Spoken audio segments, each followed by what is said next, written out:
Assalamualaikum warahmatullahi wabarakatuh. Dan inilah kisah tentang iblis.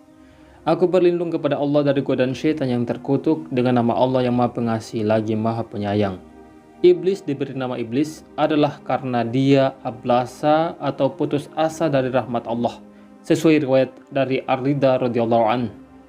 Dalam riwayat lain dikatakan bahwa pada awalnya nama iblis adalah Al-Harits. Kemudian Allah memanggilnya ya iblis, yakni wahai pembangkang, yaitu pada saat dia tidak mau bersegera sujud kepada Nabi Adam alaihissalam.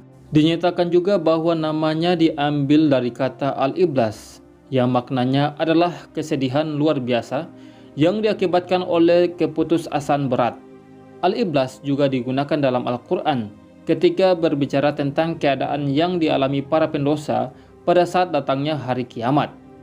Dan pada hari terjadinya kiamat, orang-orang yang berdosa terdiam berputus asa. Quran Surah Ar-Rum ayat 12. Dalam sebuah riwayat Nabi Muhammad SAW mengatakan, namanya adalah Al-Harits, panggilannya adalah Abu Murrah, ya, dan sesungguhnya Allah menamakannya iblis adalah karena dia terputus dari segala kebaikan sejak hari tidak mau sujud kepada Adam alaihissalam. Dari macam-macam sebab penamaan iblis tersebut, dan masih banyak lagi dalam berbagai macam riwayat yang terlihat cukup berlainan, dapat ditarik ke sebuah kesimpulan bahwa semuanya berkaitan dengan rasa putus asa, kesedihan, dendam, dan rasa dengki yang selalu mengintainya, sehingga dia selalu ingin mengajak dan menjerumuskan manusia supaya senasib dengannya. Riwayat yang agak berbeda adalah yang mengatakan bahwa iblis dahulunya sebelum dia membangkang termasuk golongan malaikat penghuni bumi yang bernama Azazel. Dia termasuk malaikat yang paling bersungguh-sungguh dalam beribadah dan paling berpengetahuan. Namun ketika dia membangkang terhadap Allah Subhanahu wa Ta'ala, dia pun terkutuk dan menjadi setan yang dinamakan iblis dan tergolong kafir dalam ilmu Allah. Riwayat yang menyatakan bahwa namanya Azazel memang tidak banyak, namun sepertinya nama itulah yang masyhur dalam kitab agama samawi lain. Dan ingatlah ketika kami berfirman kepada para malaikat, sujudlah kepada Adam. Maka sujudlah mereka kecuali iblis. Ia enggan dan takabur, dan adalah ia termasuk golongan yang kafir. Quran Surah Al-Baqarah ayat 102. Dari ayat tersebut terlihat bahwa iblis termasuk golongan malaikat atau sejenis malaikat. Bahkan dikatakan bahwa para malaikat pun tadinya mengira iblis termasuk sejenis mereka, yaitu tercipta dari cahaya. Ketika iblis karena keangkuhan dan iri hatinya tidak mau segera memenuhi perintah Allah Subhanahu wa Ta'ala yang telah ribuan tahun ia sembah, yaitu dengan tidak mau sujud kepada Nabi Adam alaihissalam, walaupun itu adalah sujud penghormatan bukan sujud penyembahan, dengan alasan saya lebih baik daripadanya. Engkau ciptakan aku dari api, sedang dia engkau ciptakan dari tanah. Quran Surah Al-A'raf ayat 12. Para malaikat pun sadar bahwa iblis ternyata tidak sejenis dengan mereka. Iblis adalah sejenis jin yang tercipta dari api. Dan kami telah menciptakan jin sebelum Adam dari api yang sangat panas. Quran Surah Al-Hijr ayat 27. Imam Ja'far As-Shadiq pernah menjawab pertanyaan seseorang soal apakah iblis itu malaikat atau bukan, dan beliau pun menjawab, ia bukan malaikat, ia sebangsa jin yang berada di tengah kelompok malaikat. Dalam riwayat lain beliau menjelaskan, sesungguhnya iblis dahulu bersama para malaikat menyembah Allah Subhanahu wa Ta'ala di langit. Para malaikat mengira bahwa iblis termasuk sejenis mereka, padahal tidak. Pada saat Allah memerintahkan para malaikat untuk sujud kepada Nabi Adam alaihissalam, Allah menyingkap rasa dengki yang ada dalam hati iblis. Kemudian baru para malaikat mengetahui bahwa iblis bukan sejenis dengan mereka. Hal itu sudah dipertegas Al-Quran, namun dalam surah lain. Dan ingatlah ketika kami berfirman kepada para malaikat, sujudlah kepada Adam, maka sujudlah mereka kecuali iblis. Dia adalah dari golongan jin, maka dia mendurhakai perintah Tuhannya.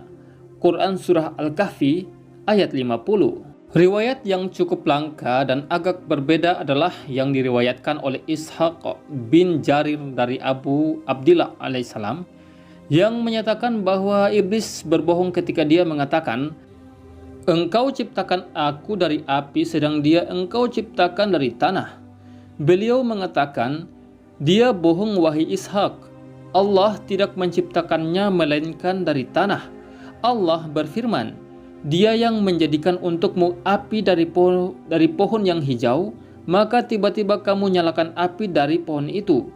Allah ciptakan dia dari api yang juga dari pohon itu, dan pohon berasal dari tanah."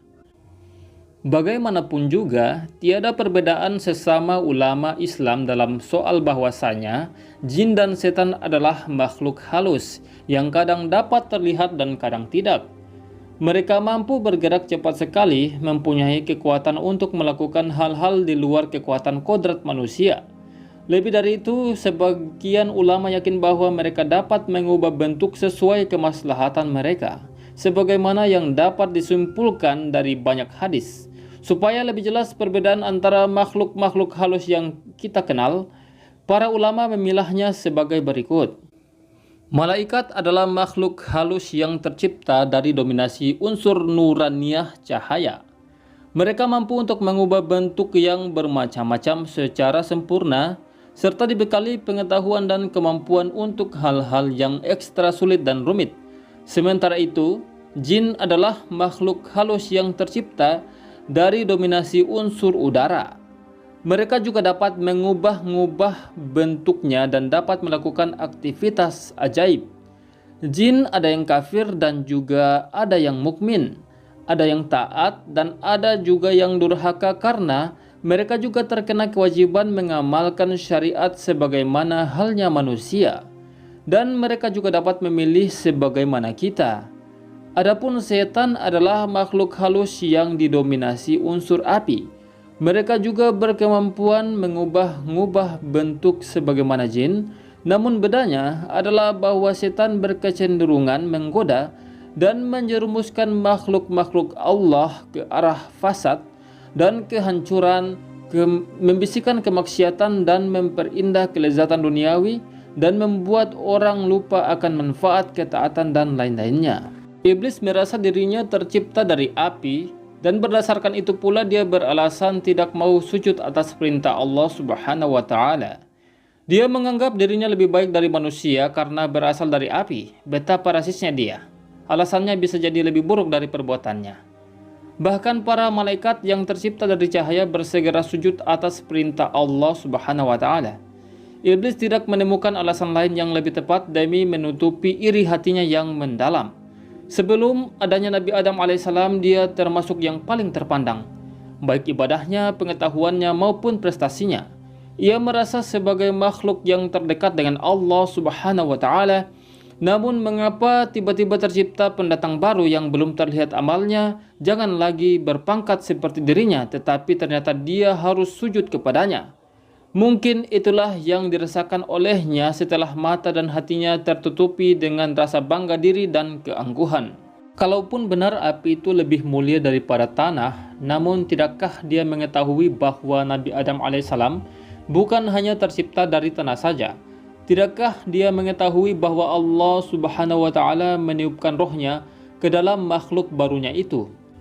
Sayyidina Ali bin Abi Thalib berkata dalam Nahj al-Balaghahnya, Iblis telah dikuasai keangkuhan, karena itu dia menyombongkan keunggulan asal-usulnya atas Nabi Adam alaihissalam.